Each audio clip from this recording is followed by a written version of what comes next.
Hi everyone, my name is Sanjeev and welcome to Decode AIML YouTube channel. आज हम लोग देखने वाले हैं NumPy का लेक्चर नंबर 5 जिसमें हम लोग देखेंगे creating NumPy arrays using advance built in functions, है ना। तो इसमें हम लोग देखेंगे कि NumPy में बहुत सारे इनबिल्ट फंक्शंस जिसके हेल्प से हम लोग NumPy एरे क्रिएट कर सकते हैं। तो पिछले लेक्चर में हमने देखा था बेसिक मैथमेटिकल कॉन्सेप्ट जिसका कि यूज इस लेक्चर में होने वाला है। तो अगर आपने पिछला लेक्चर नहीं देखा है, अगर आपने NumPy का लेक्चर नंबर 4 नहीं देखा है, तो इट इज़ मच रिकमेंडेड कि आप जा करके पहले उस लेक्चर को देखो और फिर लेक्चर नंबर 5 को कंटिन्यू करो। Then you will get the maximum benefit out of this lecture. तो चलिए शुरू करते हैं आज का lecture, creating NumPy arrays using built in functions. तो सबसे पहले NumPy को यूज़ करने के लिए आपको उसको इंपोर्ट करना पड़ता है, क्योंकि वो पाइथन के साथ बाय डिफ़ॉल्ट नहीं आता है। तो आपको इसको इंपोर्ट करना पड़ेगा। तो मैं करूँगा import NumPy as NP। NP is kind of nickname जिसके हेल्प से आप NumPy के सारे फंक्शंस का यूज कर सकते हो, है ना। तो अभी हम लोग देखेंगे NumPy का अरेंज फंक्शन, ठीक है। तो अरेंज फंक्शन को समझने के लिए पहले हम लोग देखते हैं कि रेंज फंक्शन क्या होता है ना। तो हमने बहुत जगह पे ये रेंज फंक्शन यूज किया है जब हम लोग आइट्रेट करना चाहते हैं किसी नंबर पे, है ना। तो ये सारे केस में हम लोग रेंज फंक्शन यूज करते हैं। तो अगर मैं लिखूं लिस्ट ऑफ रेंज ऑफ 10, है ना, या रेंज कर दूं मैं 10, तो ये क्या होगा कि ये मेरे को एक लिस्ट रिटर्न करेगा जिसमें कि वैल्यू होगा 0 to 10-1, है ना। एक एक इंक्रीमेंट करता जाएगा और इस तरीके से वो मेरे को वैल्यू देगा 0 to 9 तक, है ना। अभी मैं सिर्फ 10 दिया हूं, है ना। अब मैं अगर फर्स्ट आर्गुमेंट 1 दे देता हूं, इसका मतलब ये होता है कि 1 से स्टार्ट करके 10-1 तक आइट्रेट करो, है ना। तो पहले आप देखोगे कि ये जो लिस्ट था इसका आउटपुट 0 से स्टार्ट हो रहा था, अब इसका आउटपुट स्टार्ट होगा 1 से लेकर के, ठीक है। अब मैं चाहता हूं कि ये जो 1 to 9 जो वैल्यू मेरे को प्रिंट हो रहा है ना, it should not be consecutive, इसमें एक एक का गैप हो। तो मैं दे दूंगा थर्ड आर्गुमेंट 2, है ना। तो आप देखोगे कि I can get the value जिसमें कि 1 3 5 7 9 है ना। मतलब एक एक का गैप है, मतलब 1 है तो 2 नहीं है, 3 है, 3 एक है तो फिर 4 नहीं है, 5 है। तो यही है रेंज फंक्शन। रेंज फंक्शन के मेनली 3 आर्गुमेंट होते हैं। स्टार्ट मतलब कहाँ से आपको स्टार्ट करना है, और स्टॉप मतलब किस नंबर पे आपको स्टॉप करना है। और स्टॉप जो होता है वो ओपन ब्रैकेट होता है, मतलब स्टॉप इंक्लूडेड नहीं होता है। एंड स्टेप इज कि आप एवरी टाइम जब नया नंबर जनरेट करोगे तो उसमें कितने का स्टेप लोगे, कितने का जंप लोगे, ठीक है। तो उसी सिंटेक्स पे एक और फंक्शन होता है जो कि NumPy प्रोवाइड करता है, NumPy डॉट ए रेंज, है ना। तो अगर आप इसका सिंटेक्स देखोगे तो it is very much similar to range function. क्यों? ताकि आपको ज्यादा चीजें याद ना करना पड़े। अगर आपको रेंज से फैमिलियर हो तो you can directly use NumPy का ए रेंज फंक्शन। तो चलिए हम इस फंक्शन का यूज करते हैं। तो NumPy डॉट ए रेंज, है ना, और ये क्या करेंगे, इसके अंदर दे देंगे वैल्यू 5, 16। तो ये क्या करेगा, एरेंज फंक्शन। एरेंज फंक्शन क्या करता है कि NumPy एरे रिटर्न करता है स्टार्टिंग फ्रॉम वैल्यू 5 टिल 16-1, है ना। हमने थर्ड आर्गुमेंट कुछ भी नहीं दिया, हमने स्टेप कुछ भी नहीं दिया, तो by default it will consider step as 1। और अगर मैं यहाँ पे देता हूँ स्टेप इज इक्वल टू 4, तो ये 4 का गैप करके मेरे को NumPy एरे क्रिएट करता है। अगर मैं 2 देता हूं तो 2 का गैप करके ये NumPy एरे क्रिएट करता है, ठीक है। और अभी आप देखोगे bye default it is integer type, ये इंटीजर टाइप है। अब मैं चाहता हूं कि डेटा टाइप जो हो, है ना, डेटा टाइप जो हो वो क्या हो, NumPy डॉट फ्लोट 32, है ना। तो आप देखोगे कि अब इसका आउटपुट जो आ रहा है NumPy एरे में, जो वैल्यू आ रहा है दैट इज फ्लोट टाइप, है ना। तो इस तरीके से हम लोग अरेंज फंक्शन का यूज करके हम लोग बड़े बड़े जो NumPy एरे है उसको इनिशियलाइज कर सकते हैं विद सम यूज केस। अपने यूज केस के अकॉर्डिंग हम लोग इसको इनिशियलाइज कर सकते हैं, NumPy एरे को इनिशियलाइज कर सकते हैं इन मशीन लर्निंग, इन पांडास, बहुत सारे यूज केस में इसका यूज हो सकता है, ठीक है। चलिए मैं यहाँ पे अब क्या करता हूँ, मैं सेम फंक्शन कॉपी करूंगा, है ना, और मैं यहाँ पे कर दूंगा कि 5 से 16 तक प्रिंट करो और जो जंप हो दैट शुड बी 2.5, है ना। 2.5 का जंप लेकर के 16 तक प्रिंट करो, 16 तक मतलब 16 माइनस 1 तक, है ना। तो 5, 7.5, 10, 12.5, 15 इस तरीके से वैल्यू प्रिंट होता है, ठीक है। अब मैं क्या चाहता हूं कि एवरी फिफ्थ नंबर में प्रिंट करूं फ्रॉम 50 इन रिवर्स ऑर्डर, है ना, उल्टा प्रिंट करूं, मतलब number should be in decreasing order, ठीक है। तो यहाँ पे मैं क्या करूंगा, numpy डॉट अरेंज, स्टार्ट कहाँ से करना है, 50 से, और कहाँ तक आना है, 0 तक। तो 0 तक आना है तो मुझे एक और कम देना पड़ेगा, -1, है ना, क्योंकि ये जो क्लोजिंग वाला होता है ना वो इंक्लूडेड नहीं होता है, तो मुझे -1 देना पड़ेगा अगर मैं 0 तक कंसिडर करना चाहता हूं तो, है ना। और एवरी टाइम 5 का डिक्रीमेंट करो तो मैं -5 दे दूंगा, है ना। और जब मैं इसको एक्सिक्यूट करूंगा तो यू कैन सी कि मैं एक लिस्ट मुझे मिला, है ना, विथ वैल्यू 50 से लेकर के 0 तक, और एवरी टाइम 5 का डिक्रीमेंट हो रहा है। इस तरीके से हम लोग अलग अलग तरीके से numpy एरे क्रिएट कर सकते हैं यूजिंग बिल्ट इन फंक्शन अरेंज, है ना। चलिए अब हम लोग नेक्स्ट फंक्शन देखते हैं, लीन स्पेस, लीनियर स्पेस, है ना। तो लीनियर स्पेस को हमने पिछले लेक्चर में देखा था, क्या होता है लीनियर स्पेस, है ना, इन मैथमेटिकल कॉन्सेप्ट। अगर आपने नहीं देखा आप जाकर के उसको देख लो तो चीजें आपको ज्यादा क्लियर होगी, ठीक है। तो अब मेरे को क्या करना है इस प्रोग्राम में कि मेरे को 21 लीनियरली स्पेस्ड नंबर प्रिंट करना है बिटवीन 1 to 5, है ना। एक ऐसा यूज के समझो कि मुझे 1 से 5 के बीच में, अभी हम लोग ऊपर जो अरेंज फंक्शन यूज कर रहे थे उसमें हम लोग क्या कर रहे थे कि बता रहे थे कि किस नंबर से किस नंबर तक प्रिंट करना है और हर एक नंबर के बीच में जंप कितना होगा, गैप कितना होगा। लेकिन यहाँ पे दूसरे तरीके से हम लोग यूज करते हैं कि मुझे कहाँ से कहाँ तक प्रिंट करना है और उस नंबर के बीच में कितने नंबर मेरे को प्रिंट करना है। तो उससे वो कैलकुलेट करता है कि कितने का जंप लेना है ना। थोड़ा डिफरेंट यूज केस है, ठीक है। तो मेरे को 1 to 5 मेरे को 21 वैल्यूज मेरे को प्रिंट करने हैं। तो चलिए इसको प्रिंट करते हैं using the function numpy dot linear space. तो numpy डॉट लीनियर स्पेस, है ना, और 1 से 5 के बीच में मेरे को प्रिंट करना है 21 वैल्यूज, है ना। तो इस तरीके से हम लोग प्रिंट कर सकते हैं 21 वैल्यूज बिटवीन 1 to 5, है ना। तो numpy डॉट लीनियर स्पेस जो फंक्शन होता है उसका सिंटेक्स अगर आप देखना चाहते हो तो आप either you can use help function, है ना, numpy डॉट लीनियर स्पेस, है ना। तो इस तरीके से आप इस फंक्शन का हेल्प के यूज से आप इसका सिंटेक्स देख सकते हो, या फिर मैंने ऊपर ऑलरेडी मेंशन कर रखा है। तो इसमें क्या होता है, फर्स्ट आर्गुमेंट होता है स्टार्ट, कहाँ से स्टार्ट करना है, स्टॉप कहाँ तक जाना है, और कितने नंबर मेरे को प्रिंट करने हैं, एक रेंज के बीच में मेरे को कितने नंबर प्रिंट करना है ना। End in point is equal to true देता हूं तो इन पॉइंट कंसीडर होता है, और ये एक्सेस इसको हम लोग अभी नहीं देखेंगे, इसको हम लोग बाद में देखेंगे। डेटा टाइप, मैं कौन से डेटा टाइप को अकोमोडेट करना चाहता हूँ, यहाँ पे बाय डिफॉल्ट आप देखोगे इट इज फ्लोट। मैं इसको चाहता हूँ इंटीजर में करना, तो मैं इसको इंटीजर में भी टाइप कास्ट कर सकता हूँ, है ना। इसको फोर्स कर सकता हूँ कि आप सारे वैल्यूज को इंटीजर में प्रिंट करो, है ना।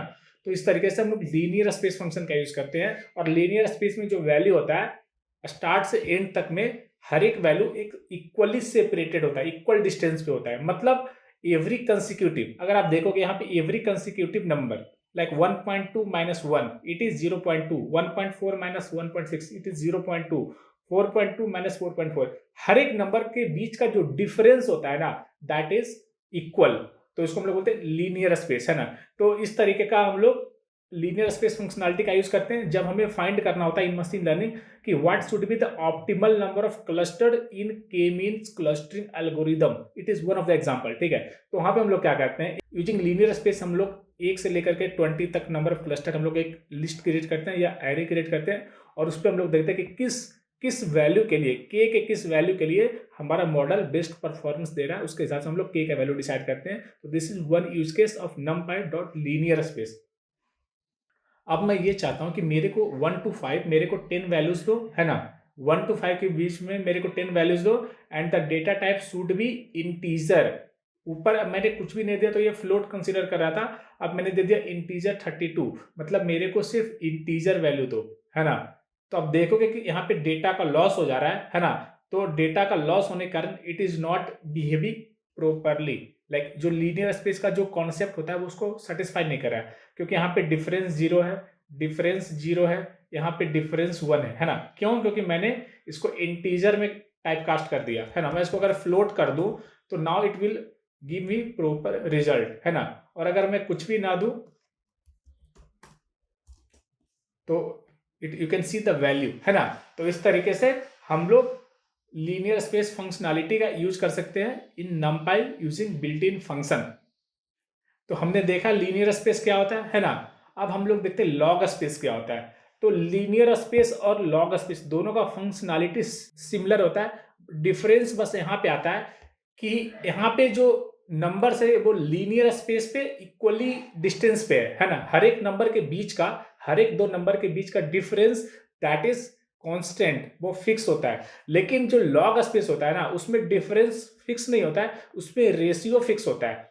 मतलब नंबर 2 बाई नंबर 1 का रेशियो सेम होगा, नंबर 3 बाई नंबर 2 का रेशियो सेम होगा। इस तरीके से रेशियो हमें फिक्स होता है, डिफरेंस फिक्स नहीं होता है। ये डिफरेंस होता है लॉग स्पेस और लीनियर स्पेस में। अगर आपको इसको डिटेल में देखना है तो हमारे पिछले लेक्चर को देखो, जिसमें हमने इसका मैथमेटिकल कॉन्सेप्ट को बहुत ही डिटेल में एक्सप्लेन किया है।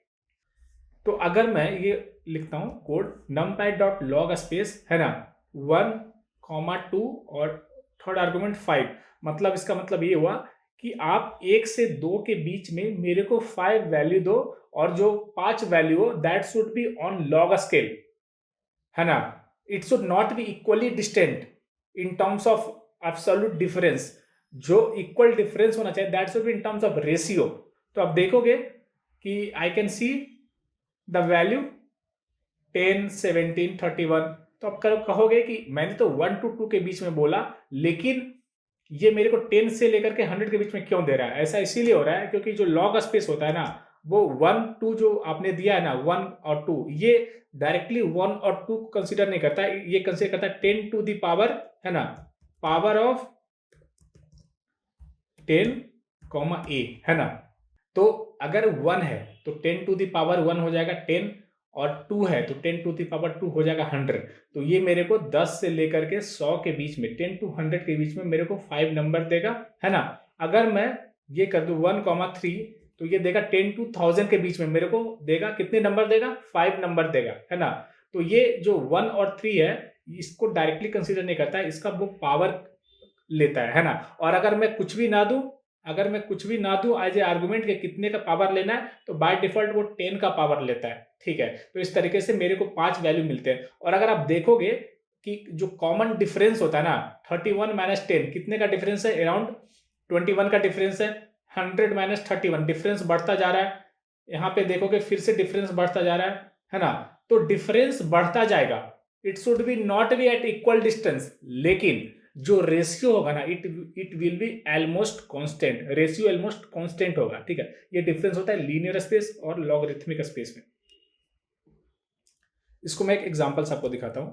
अगर मैं ये लिखूं कोड numpy.linear स्पेस, है ना, मतलब मेरे को 1 से लेकर के 1024 के बीच में मेरे को 5 नंबर्स दो, and the data type should be integer. तो ये क्या करेगा, मेरे को 1 से लेकर के 1024 के बीच में, है ना, ये 1 से लेकर के 1024 के बीच में मेरे को कितने नंबर देगा, मेरे को 5 नंबर देगा, है ना। अगर मैं इसका हेल्प प्रिंट करूं, हेल्प numpy.linear स्पेस, तो क्या होगा, यहाँ पे मैं आपको एक चीज दिखाना जा रहा था। यहाँ पे क्या लिखा है, the end value of the sequence unless end point is set to false, है ना।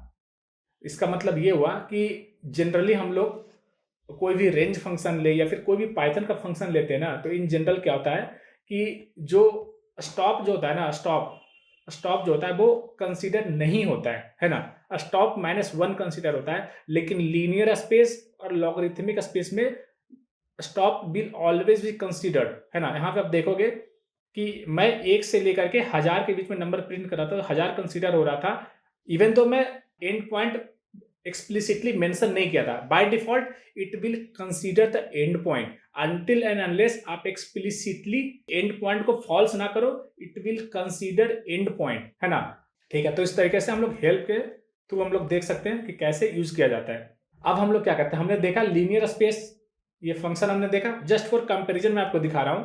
अब मैं कर रहा हूं लॉग स्पेस, है ना, लॉग स्पेस कर रहा हूं, और मेरे को 5 नंबर चाहिए, और जो लॉग स्पेस होगा दैट शुड बी 2 का बेस। 2 का बेस मतलब कहां से कहां तक, 2 to the पावर 0, है ना, 2 to the पावर 0 से लेकर के 2 to the पावर 10 तक आप वैल्यू कंसीडर करो और देखोगे कि दोनों ओपनिंग एंड क्लोजिंग मतलब 2 टू द पावर 0 भी कंसीडर होगा, 2 टू द पावर 10 भी कंसीडर होगा। ठीक है, तो वैल्यूज कहां से कहां तक लाई करेगा? 2 to the power 0 1 and 2 to the power 10 1024। तो दोनों फंक्शन इवन जो लीनियर स्पेस है ना, लीनियर स्पेस भी क्या कर रहा है यहाँ पे कि वैल्यूज प्रिंट करा है 1 से लेकर के 1024 के बीच में, और लॉग स्पेस भी वैल्यू प्रिंट करा है 1 से लेकर के 1024। पावर ऑफ 2 क्यों हुआ? क्योंकि हमने एक्सप्लिसिटली मेंशन किया कि बेस इज इक्वल टू 2। अगर हम लोग कुछ भी मेंशन नहीं करते तो बेस इज इक्वल टू 10 होता बाय डिफॉल्ट। लेकिन जब हम लोग कंप्यूटर साइंस में बात करते हैं तो मोस्ट ऑफ द केसेस में जब हम लोग लॉग बोलेंगे तो वो 2 वाला लॉग कंसिडर होता है, 2 का पावर, है ना। या फिर एक्सपोनेंशियल बोलते हैं तो बाय डिफॉल्ट वो 2 का पावर कंसीडर होता है, लॉग बोलते हैं तो लॉग 2 का बेस कंसीडर होता है। ठीक है, इसीलिए यहाँ पे जब मैं लॉग बोल रहा हूँ ना, यहाँ पे मैंने एक्सप्लिसिटली मेंशन किया 2। तो यहाँ पे दोनों केस में 1 से लेकर के 1024 के बीच में मेरे को 5 वैल्यू प्रिंट होते हैं। तो अगर आप ऊपर वाला एग्जांपल देखोगे तो डिफरेंस इज कांस्टेंट, हर एक 2 नंबर का डिफरेंस कांस्टेंट है, लेकिन यहाँ पे डिफरेंस कांस्टेंट नहीं है, यहाँ पे रेशियो ऑलमोस्ट कांस्टेंट है। ठीक है, तो ये डिफरेंस होता है लीनियर स्पेस और लॉगरिथमिक स्पेस। इसका रियल टाइम यूज केस होता है in machine learning to select one of the hyper parameter like learning rate. Learning rate एक पैरामीटर होता है इन मशीन लर्निंग। ठीक है, और उसको जब हम टेस्ट करते हैं कि कौन सा पैरामीटर बेस्ट है हमारे मॉडल के लिए, तो उसको हम लोग इस तरीके से टेस्ट करते हैं। पहले हम लोग इस वैल्यू पे देखते हैं 0.00001, है ना। उसके बाद हम लोग इस पे देखते हैं इस तरीके से। इन द एंड हम लोग लास्ट में 0.1 देखते हैं। ठीक है, तो आप देखोगे कि ये जो वैल्यू है ना, it is not equally distant. ये इक्वली डिस्टेंट नहीं है। क्यों? क्योंकि जो बेस्ट मॉडल होता है ना, जो बेस्ट मॉडल का परफॉर्मेंस होता है in general, that lies from 0.1 से छोटा, है ना। 0.1 से बड़ा लाइक 0.2 के चांसेस बहुत कम होते हैं। तो यहाँ पे जब हम लोग सेलेक्ट करते हैं कि कौन कौन से अल्फा पे अपने मॉडल को टेस्ट करना है, to find out best alpha कौन सा है, बेस्ट लर्निंग रेट कौन सा है, तो in that case B use log scale, है ना। तो ये एक यूज केस होता है कहाँ पे लॉग स्केल यूज होता है। और हमने देखा था कि फॉर के मींस क्लस्टरिंग हम लोग लीनियर स्पेस यूज करते हैं। ठीक है, अब हम लोग चलते हैं आगे। नमपाई एरे एंड मैट्रिक्स क्रिएशन, हमने ये सारे जो यहाँ पे हम लोग देखेंगे डायगोनल मैट्रिक्स, है ना, अपर ट्रायंगुलर, लोअर ट्रायंगुलर, ये सारे को हमने पिछले लेक्चर में देखा है। आप उसको देख लो तो ये चीजें ज्यादा समझ में आएगी, नहीं तो फिर आप कंटिन्यू कर सकते हो। तो अब हम लोग यहाँ पे क्या करते हैं कि मुझे एक यूज केस है कि मुझे एक वेक्टर ऑफ जीरोस क्रिएट करना है ना। तो मुझे नमपाई एरे क्रिएट करना है जिसमें कि सिर्फ 0 वैल्यूज हो। तो वहां पे मैं यूज करूंगा एक इनबिल्ट फंक्शन नमपाई डॉट जीरोस, है ना। और क्या शेप होगा उसका? 5 लेंथ का मैं एक नमपाई एरे क्रिएट करना चाहता हूँ। तो इस तरीके से हम लोग नमपाई एरे क्रिएट करते हैं ऑफ लेंथ 5, है ना। अब मैं एक मैट्रिक्स क्रिएट करना चाहता हूँ, है ना। अभी तक हमने क्या किया था? अभी तक हमने एक एरे क्रिएट किया, इट इज 1 डायमेंशन। अब मैं एक मैट्रिक्स क्रिएट करना चाहता हूँ, तो मैं क्या करूंगा कि नमपाई डॉट जीरोस और उसका डायमेंशन में दे दूंगा इनसाइड टपल। मैं डायरेक्टली नहीं दूंगा, मैं एक टपल के अंदर दे दूंगा कि उसका डायमेंशन होगा 3,3, मतलब 3x3 एक मैट्रिक्स क्रिएट करो, है ना। ये 3x3 नमपाई एरे क्रिएट करो विथ इनिशियल वैल्यू 0, है ना। तो इसको हम लोग बोलते हैं स्क्वायर मैट्रिक्स, क्योंकि number of rows is equal to number of column. अगर मैं 3,4 कर दूं तो इसका जो आउटपुट होगा इसको हम लोग बोलते हैं रेक्टेंगुलर मैट्रिक्स। आई जब जे के इक्वल नहीं होता है, नंबर ऑफ रोज जब नंबर ऑफ कॉलम के इक्वल नहीं होता है, उसको हम लोग बोलते हैं रेक्टेंगुलर मैट्रिक्स। ठीक है, जिस तरीके से हम लोग नमपाई डॉट जीरोस फंक्शन यूज करते हैं, उसी तरीके से एक और नमपाई का बिल्ट इन फंक्शन होता है जो कि होता है नमपाई डॉट वंस। तो नमपाई डॉट वंस हमने किया और इसके अंदर हमने दिया मेरे को 5 लेंथ का नमपाई एरे क्रिएट करना है। अब मुझे मैट्रिक्स क्रिएट करना है वंस का, है ना। तो हम लोग देंगे नमपाई डॉट वंस और इसके अंदर हम लोग डायमेंशन दे देंगे 3,3। तो ये एक स्क्वायर मैट्रिक्स क्रिएट करेगा जिसका की वैल्यूज 1 होगा। अब मैं 3,4 कर देता हूं, तो ये 3x4 का एक मैट्रिक्स क्रिएट करता है। अगर मैं यहाँ पे सेकंड आर्गुमेंट देता हूँ data type is equal to NumPy dot int 32, तो अभी ये फ्लोट है, ये कन्वर्ट हो जाता है इंट में, है ना। तो इस तरीके से हम लोग नमपाई डॉट वंस फंक्शन का यूज करते हैं। ठीक है, अब एक ऐसा यूज कर समझो कि मुझे इनिशियली एक 3x3 मैट्रिक्स क्रिएट करना है जिसका इनिशियल वैल्यू 5 हो। तो ऐसा कोई फंक्शन होता नहीं है बिल्ट इन फंक्शन जिसमें डायरेक्टली हम लोग 5 से इनिशियलाइज करते हैं। तो इसका एक ट्रिक यूज करना पड़ेगा कि हम लोग 3x3, है ना, हम लोग क्या करेंगे, एक नमपाई डॉट वंस फंक्शन के हेल्प से हम लोग 3x3 मैट्रिक्स क्रिएट करेंगे। ठीक है, अब ये मैट्रिक्स क्रिएट हो गया। अब हम क्या करेंगे, इसका जो आउटपुट होगा उसको हम लोग मल्टीप्लाई कर देंगे 5 से। तो numpy में क्या होता है, अगर आप किसी मैट्रिक्स में किसी स्केलर से मल्टीप्लाई करते हो तो वो क्या करता है, उसके हर एक एलिमेंट को उस नंबर से जाके मल्टीप्लाई करता है। तो इसका जो आउटपुट होगा देखोगे इट इज 5। तो इस तरीके से ये एक हैक होता है। इस हैक से आप एक मैट्रिक्स क्रिएट कर सकते हो ऑफ वैल्यू 5, है ना। मुझे एक एम्प्टी मैट्रिक्स क्रिएट करना है, ठीक है। मुझे एक एम्प्टी मैट्रिक्स क्रिएट करना है जिसका इनिशियल वैल्यू कुछ भी ना हो, है ना। कुछ भी ना हो मतलब गार्बेज। अगर कुछ भी वैल्यू नहीं हमने बोला तो वो गार्बेज वैल्यू, उसको हम लोग जा करके स्पेसिफिकली इनिशियलाइज नहीं करेंगे। इसका वैल्यू 0 हो 1 हो जो भी हो दैट इज फाइन। तो इसका एक सिंटेक्स होता है, एक बिल्ट इन फंक्शन होता है numpy डॉट एम्प्टी, है ना। मतलब सिर्फ ये मेमोरी एलोकेट करता है, उसमें जाकर के वैल्यू इनिशियलाइज नहीं करता है। और मैं यहाँ पे दे दूंगा मेरे को 4x3, है ना। 4x3 का मेरे को एक एम्प्टी मैट्रिक्स क्रिएट करना है ना। तो यहाँ पे देखोगे कि इस लोकेशन में पहले से वैल्यू ऑलरेडी 1 था, इसलिए यहाँ पर क्या हो रहा है, यहाँ पे इनिशियल वैल्यू 1 दे रहा है। अगर मैं यहाँ पे 4,5 कर दूं तो you can see the garbage value. तो कुछ भी हो सकता है, मतलब कुछ भी हो सकता है, कुछ भी हो सकता है, मतलब गार्बेज वैल्यू हो सकता है, या फिर उस मेमोरी में ऑलरेडी किसी ने कुछ वैल्यू इनिशियलाइज किया था तो वो मेमोरी हो सकता है ना। तो इस तरीके से जब हम लोग एम्प्टी फंक्शन यूज करते हैं तो इसमें कुछ भी गारंटेड नहीं होता कि इनिशियल वैल्यू क्या होगा, है ना। तो ये एक पाइथन का बिल्ट इन फंक्शन होता है, ठीक है। अब हम लोग आगे चलते हैं numpy डॉट रीसेप, है ना। तो रीसेप में हम लोग बहुत सारे इंपॉर्टेंट कॉन्सेप्ट यूज करने वाले हैं। Diagonal matrix, triangular, lower triangular, upper triangular, है ना। तो डायगोनल मैट्रिक्स वो मैट्रिक्स होता है जिसके सारे नॉन डायगोनल एलिमेंट 0 होते हैं, ठीक है। तो उसको हम लोग बोलते हैं डायगोनल मैट्रिक्स। और ट्रायंगुलर मैट्रिक्स होता है जनरली 2 टाइप्स का, एक लोअर ट्रायंगुलर, एक अपर ट्रायंगुलर, है ना। तो लोअर ट्रायंगुलर में क्या होता है, एबव द डायगोनल, लोअर मतलब उल्टा आप समझो, लोअर मतलब एबव द डायगोनल उसमें 0 होगा, और अपर ट्रायंगुलर मतलब बिलो द डायगोनल उसका वैल्यू 0 होगा, ठीक है। ये डिफरेंस होता है, इसको हमने पिछले लेक्चर में ऑलरेडी एक्सप्लेन किया। तो यहाँ पे हम लोग देखेंगे numpy के हेल्प से lower triangular, upper triangular, diagonal, है ना, ये सारे मैट्रिक्स हम लोग कैसे क्रिएट करते हैं। तो यहाँ पे मैंने एक numpy एरे क्रिएट किया 3x3 डायमेंशन का, ठीक है। हमने पिछले लेक्चर में ऑलरेडी देखा था कि ये सारे जो कॉन्सेप्ट होते हैं, डायगोनल मैट्रिक्स, है ना, आइडेंटिटी मैट्रिक्स, है ना, ये सारे जो कॉन्सेप्ट होते हैं, ट्रायंगुलर मैट्रिक्स, ये सारे कॉन्सेप्ट मोस्टली स्क्वायर मैट्रिक्स पे डिफाइंड होते हैं इन मैथमेटिकल कॉन्सेप्ट। लेकिन पाइथन ऐसा कुछ भी डिफ्रेंशिएट नहीं करता है। पाइथन ये डेवलपर पे छोड़ता है कि वो उसको किस लॉजिक के लिए इम्प्लीमेंट करना चाहता है। इवन दो मैथमेटिकली ये सिर्फ और सिर्फ स्क्वायर मैट्रिक्स पे डिफाइंड होता है ना, ये सारे कॉन्सेप्ट। लेकिन जो numpy होता है ये सारे फ्लेक्सिबिलिटी को प्रोवाइड करता है कि डेवलपर अगर ऐसा यूज केस आए जिसमें कि रेक्टेंगुलर मैट्रिक्स पे भी, है ना, वो लोअर ट्रायंगुलर, अपर ट्रायंगुलर या डायगोनल ये सारे कॉन्सेप्ट को यूज करना चाहे तो वो उसको यूज कर सकता है, ठीक है। तो यहाँ पे कंफ्यूज नहीं होता है मैथमेटिकली क्या होता है और एज ए numpy क्या फ्लेक्सिबिलिटी प्रोवाइड होता है। मैथमेटिकली ये सारे कॉन्सेप्ट सिर्फ और सिर्फ स्क्वायर मैट्रिक्स पे एप्लीकेबल होते हैं। स्क्वायर मैट्रिक्स मतलब number of rows is equal to number of columns, लेकिन numpy में ऐसा कुछ भी नहीं होता है। तो यहाँ पे हमने एक 3x3 डायमेंशन का एक numpy एरे क्रिएट किया ए, है ना। अब मुझे इसका डायगोनल मैट्रिक्स प्रिंट करना है, ठीक है। तो इसके लिए हम लोग क्या करेंगे, numpy डॉट डायग। तो numpy डॉट डायग जो होता है वो numpy का एक बिल्ट इन फंक्शन होता है जिसके हेल्प से हम लोग किसी भी मैट्रिक्स का डायगोनल मैट्रिक्स क्रिएट कर सकते हैं। तो अगर मैं इसको प्रिंट करूंगा तो यू कैन सी कि I can get the diagonal, it is 1,5,9। तो डायगोनल यहाँ पे क्या है, जब भी मैं सिर्फ डायगोनल बोलूँ तो मैं मेन डायगोनल का बात कर रहा हूँ। तो इसका क्या होगा 159, ये है इसका डायगोनल, है ना। तो इस तरीके से हम लोग किसी भी मैट्रिक्स का डायगोनल फाइंड करते हैं। अब मुझे क्या करना है, मुझे लोअर ट्रायंगुलर मैट्रिक्स फाइंड करना है। ए का मुझे लोअर ट्रायंगुलर मैट्रिक्स क्या होगा। तो हमने देखा था कि जो लोअर ट्रायंगुलर जब हम लोग बोलते हैं मतलब जो मेन डायगोनल होता है उसके ऊपर वाले सारे एलिमेंट्स 0 होंगे। तो 159 मेन डायगोनल है, 159, है ना।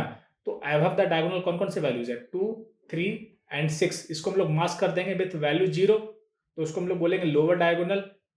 अगर हम लोग नीचे वाले वैल्यू को मास्क कर देते हैं 4, 7 और 8 को, तो उसको हम लोग बोलते हैं अपर डायगोनल, ठीक है। तो यहाँ पे एक फंक्शन होता है numpy डॉट ट्राई, ट्राई मतलब ट्रायंगुलर, यल मतलब लोअर, है ना। और अगर इसमें ए पास कर दूं तो it will give you lower triangular matrix, मतलब अबव द डायगोनल सारे वैल्यू 0 होंगे, है ना। उसी तरीके से अगर मुझे अपर ट्रायंगुलर मैट्रिक्स प्रिंट करना है तो numpy डॉट ट्राई मतलब ट्रायंगुलर, यू मतलब अपर, है ना। और यहाँ पे मैं पास कर दूंगा ए। तो इस तरीके से हम लोग अपर ट्रायंगुलर मैट्रिक्स प्रिंट कर सकते हैं जिसमें कि बिलो द डायगोनल सारे वैल्यू 0 होंगे। जब मैं डायगोनल बोलूँ तो एज नमपाई आप मेन डायगोनल समझना, है ना। ठीक है, अब हम लोग क्या करते हैं, ये कॉन्सेप्ट हमने देखा स्क्वायर मैट्रिक्स के लिए, है ना। अब ये कॉन्सेप्ट हम लोग इंप्लीमेंट करना चाहते हैं रेक्टेंगुलर मैट्रिक्स के लिए। ठीक है, तो आप देखोगे कि ये जो मैट्रिक्स है ये रेक्टेंगुलर मैट्रिक्स है। कैसे? अगर मैं इसका प्रिंट करूं ए डॉट शेप, है ना, तो आप देखोगे कि इट इज गिविंग मी, अच्छा इसको एक्सिक्यूट करने पहले, तो आप देखोगे इसका डायमेंशन, इसका जो शेप है वो 3x4 है, मतलब 3 रो हैं और हर एक रो में 4 वैल्यूज है। मतलब मेरे पास 3 लिस्ट है और हर एक लिस्ट में 4 एलिमेंट है, 4 इंटीजर टाइप के एलिमेंट है ना।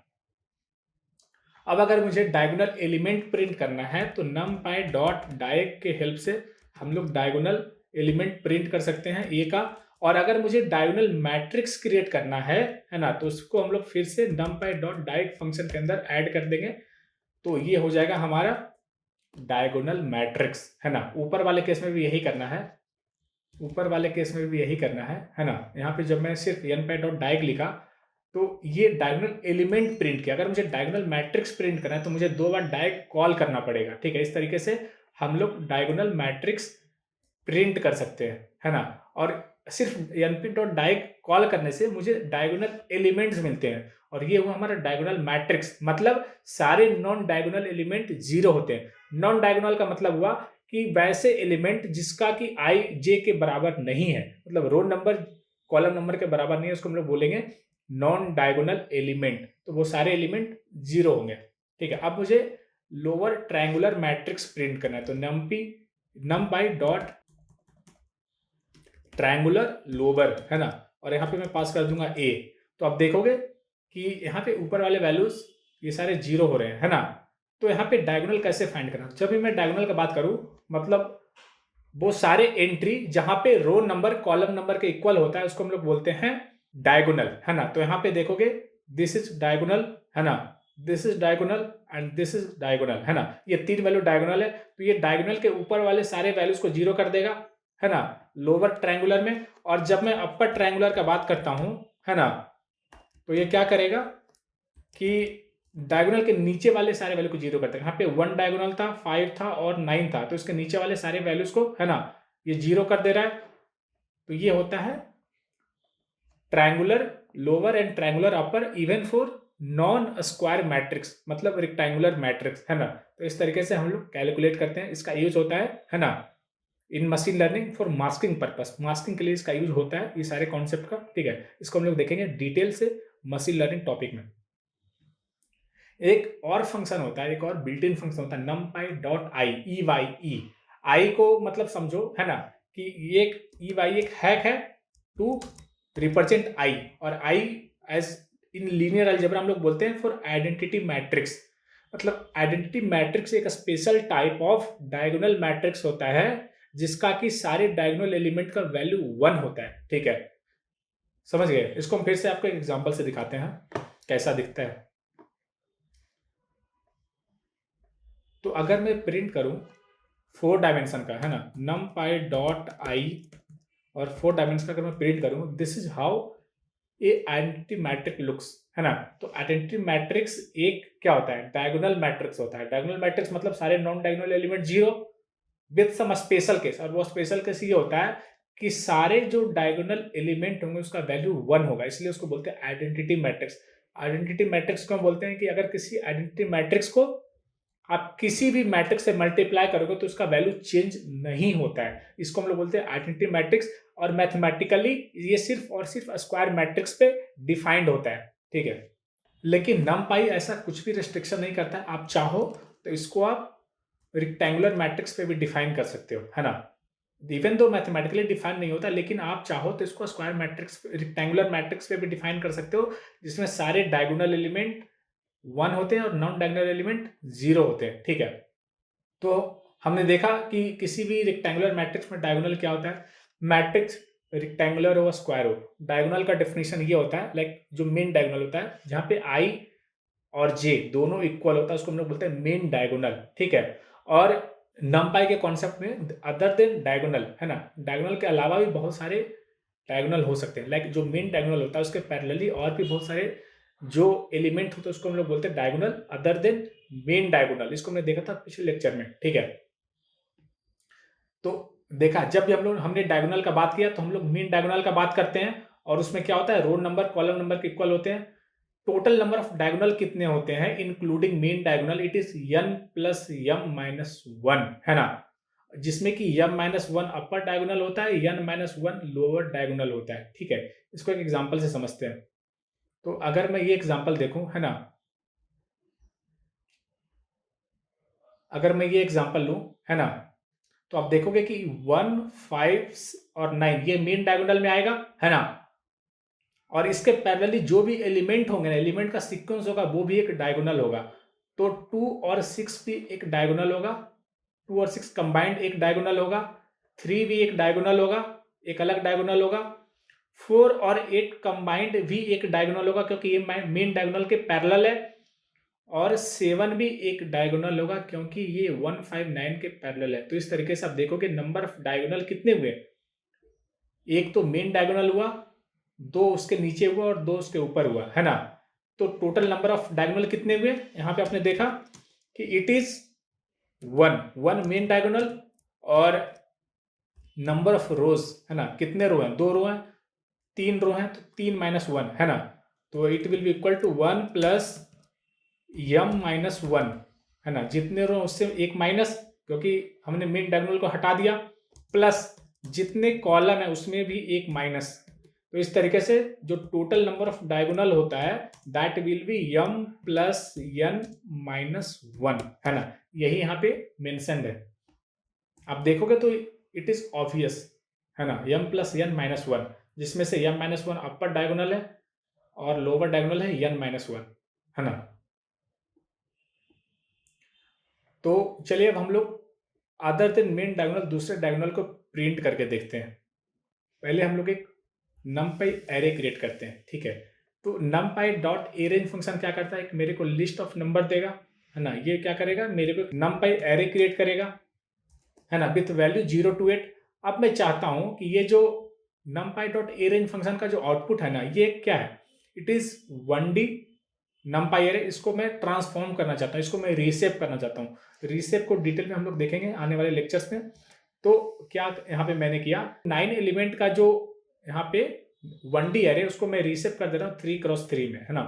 इसको हम लोग रीसेप करते हैं, फर्स्ट 3 एलिमेंट हो जाता है रो 1 में, उसका अगला 3 एलिमेंट होता है रो 2 में, और उसका अगला जो 3 एलिमेंट होता है वो होता है रो 3 में। तो इस तरीके से हम लोग 1D numpy एरे को 2D numpy एरे में कन्वर्ट कर दिया, ट्रांसफॉर्म कर दिया। अब हम लोग इसका डायगोनल एलिमेंट प्रिंट करके देखते हैं, है ना। तो numpy डॉट डायग के हेल्प से हम लोग डायगोनल एलिमेंट प्रिंट करते हैं, और हम लोग क्या प्रिंट करना चाह रहे हैं, किसका, इसको हम लोग क्या करते हैं कि एक x में इसको इनिशियलाइज कर देते हैं। अगर मैं कर देता हूँ x इज इक्वल टू, है ना, तो इसके हेल्प से ये जो वैल्यू होगा ना, ये जो एरे होगा वो x में असाइन हो जाएगा, और numpy डॉट डायग के हेल्प से हम लोग इसका डायगोनल एलिमेंट प्रिंट कर सकते हैं। ये होता है हमारा मेन डायगोनल, ठीक है। और अगर मैं इसमें as a second argument pass कर दूं k is equal to 1, k is equal to 1, तो क्या होगा कि यहाँ पे मेरे को प्रिंट हुआ 1 5, है ना। तो ये जो आप डायगोनल देख रहे हो मेन डायगोनल, इसके पैरेलली जस्ट ऊपर वाला जो डायगोनल होगा उसका होगा k होगा 1, और उसके ऊपर वाले का होगा k2, है ना। इसको हम लोग अगर प्रिंट करते हैं, है ना, तो आप देखोगे कि इट विल बी 2, है ना। तो मेन डायगोनल के ऊपर वाला it will be k will be equal to 1, उसके ऊपर वाला k will be equal to 2, और अगर उसके नीचे जाते हैं तो k will be minus 1, next time k will be minus 2, है ना। तो हमने देखा पॉजिटिव k का, अब हम लोग निगेटिव k का वैल्यू देखते हैं। देखो कि इट इज 3 7, एक नीचे है, एक नीचे मतलब माइनस 1 है, एक ऊपर है तो प्लस 1 है। ये ट्रिक है, तो होता है कि अगर एक ऊपर है तो प्लस 1, एक नीचे है तो माइनस 1, है ना, और अगर दो नीचे है तो माइनस 2।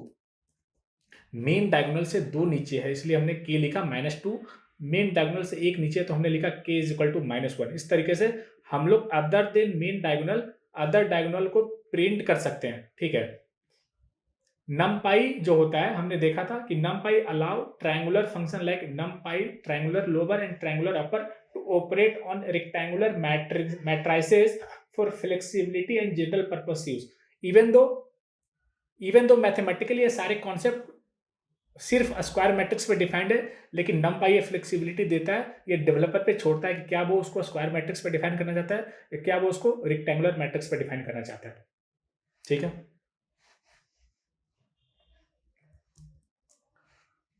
अब मैं क्या करता हूँ कि एक मैं ट्रायंगुलर मैट्रिक्स क्रिएट करता हूँ, है ना। मैंने क्या किया, मैंने एक ट्रायंगुलर मैट्रिक्स क्रिएट किया, है ना, जिसका कि डायमेंशन 3,5 है, 3x5 डायमेंशन का है ना, और डेटा टाइप क्या है, इंटीजर है। इस तरीके से हमने ट्रायंगुलर मैट्रिक्स क्रिएट किया।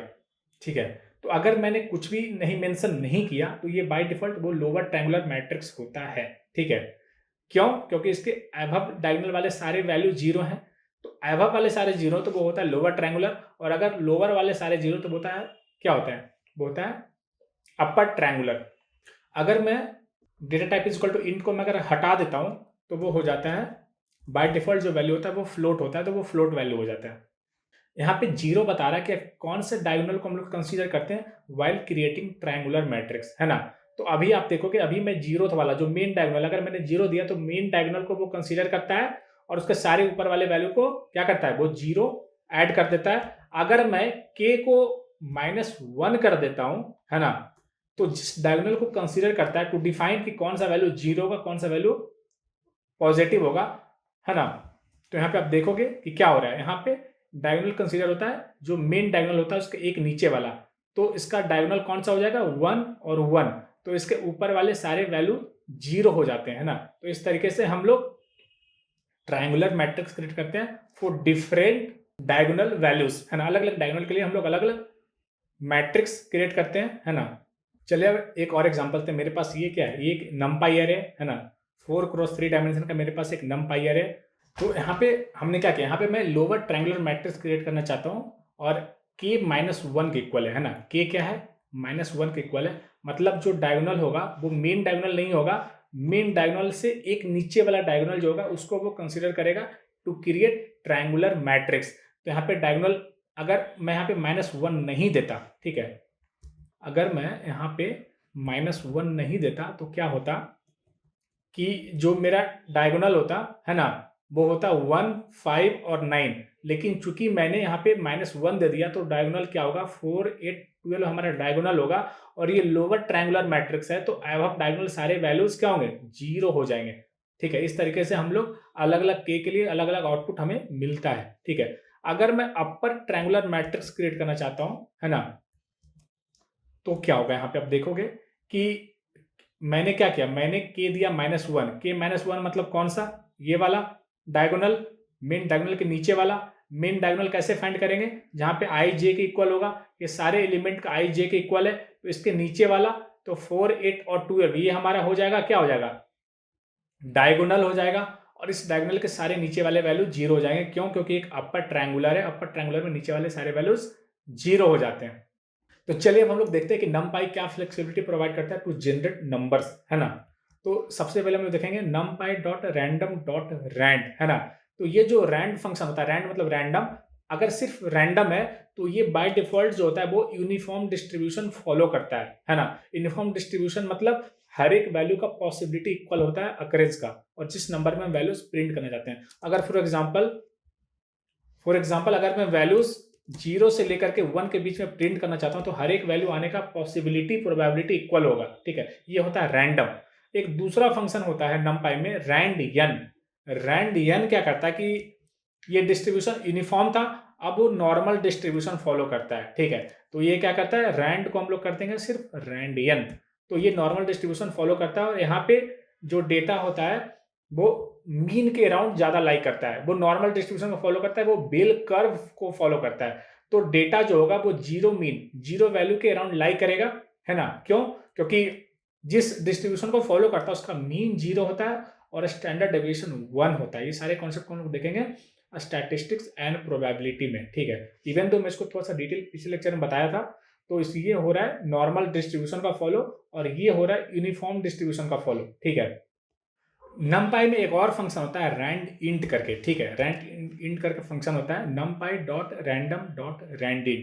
ठीक है, तो ये क्या करता है कि ये बताता है कि आपको कहां से स्टार्ट करना है, लो और हाई, है ना, 1 से लेकर के 100 तक के मेरे को वैल्यूज प्रिंट करो और मेरे को 10 सैंपल प्रिंट करो, ठीक है। तो रैंडम मॉड्यूल के अंदर ही ये फंक्शन होता है जिसके हेल्प से आप जितने वैल्यू चाहो उतने इंटीजर वैल्यू प्रिंट कर सकते हो इस रेंज में। मेरे को 1 to 100 प्रिंट करना है, तो इस तरीके से हम लोग वैल्यूज प्रिंट करते हैं। और ये जिस डिस्ट्रीब्यूशन को फॉलो करता है उसको हम लोग बोलते हैं यूनिफॉर्म डिस्ट्रीब्यूशन, ठीक है। अगर मुझे जो आउटपुट है वो मुझे इंटीजर, वो मुझे एरे फॉर्मेट में नहीं, मुझे मैट्रिक्स फॉर्मेट में चाहिए, तो हम लोग ये सिंटेक्स यूज करते हैं। कहाँ से 1 से स्टार्ट करना है, 100 तक जाना है, और मुझे 4x4 है ना, ये शेप में मेरे को मैट्रिक्स के फॉर्म में मेरे को वैल्यूज प्रिंट करो। तो वो इम्प्लिसिटली समझता है कि मेरे को 16 वैल्यू चाहिए, और जो 16 वैल्यूज होगा वो एक 4x4 मैट्रिक्स के फॉर्म में प्रिंट होना चाहिए। तो इस तरीके से हम लोग मैट्रिक्स क्रिएट करते हैं with random initial integer value. ये सारे जो फंक्शंस होते हैं, ये सारे फंक्शंस का बहुत ज्यादा यूज होता है in machine learning for initial weight initialization, है ना। बहुत सारे केस हम लोग क्या करते हैं कि जब मॉडल को ट्रेन करते हैं तो इनिशियली हम लोग रैंडम वेट असाइन करते हैं, और धीरे धीरे मॉडल सीखता जाता है और वो वेट जो होता है वो ऑप्टिमाइज होता है ताकि मॉडल का परफॉर्मेंस इंप्रूव हो सके। अब मैं चाहता हूं कि मैं एक डाइस थ्रो का सिमुलेट करना चाहता हूं। मैं चाहता हूं कि एक सिमुलेशन करूं जिसमें मैं डाइस जब रोल करता हूं तो उसमें आउटपुट क्या आता है, 1 to 6 आता है ना। तो मैं एक एक्सपेरिमेंट करना चाहता हूं जिसमें मैं 20 टाइम्स मैं किसी डाइस को रोल करूंगा। 20 टाइम्स मैं किसी डाइस को रोल करूंगा तो क्या होगा इसका आउटपुट, इसका आउटपुट होगा 1 to 6 वैल्यूज होगा, है ना। वैल्यू फ्रॉम 1 to 6, और कितने वैल्यू होंगे, 20 होंगे, क्योंकि मैं डाइस को 20 टाइम्स रोल कर रहा हूं। तो इस तरीके से हम लोग एक्सपेरिमेंट रन कर सकते हैं। इसका जो आउटपुट आएगा देखोगे कि इसका आउटपुट आएगा similar to rolling a dice. अलग अलग टाइम्स अलग अलग आउटपुट आ रहा है, और वो टोटली क्या है, वो टोटली रैंडम है ना। अभी ये वैल्यू इस टाइप का है, ठीक है। इसको मैं सेव कर लेता हूं, मैं इसको दोबारा रोल करता हूं। अब देखो कि वैल्यू चेंज हो जा रहा है। पहले फर्स्ट वैल्यू 2 आ रहा था, अब फर्स्ट वैल्यू 4 आ रहा है। अब हम लोग देखते हैं कि इसमें कितने बार 6 आ रहा है। तो पहले आ रहा था 1 2 एंड 3, 3 बार आ रहा था 6। अब कितने बार आ रहा है, 1 2 2 बार आ रहा है ना। तो अलग अलग रोलिंग में अलग अलग आउटकम आता है। उसी तरीके से हम लोग रैंड इंट फंक्शन के हेल्प से हमने सिमुलेट किया डाइस का थ्रो, है ना।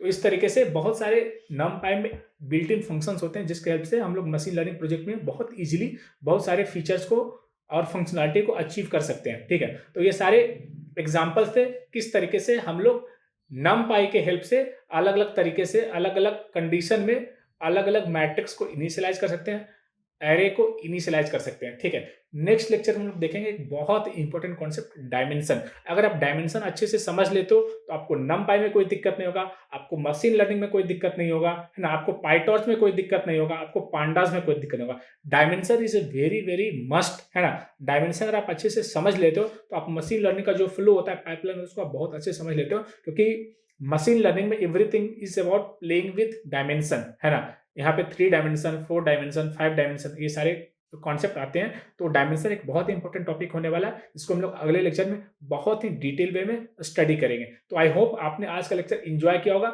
मिलते हैं अगले लेक्चर में एक नए टॉपिक के साथ। Till then bye, happy learning.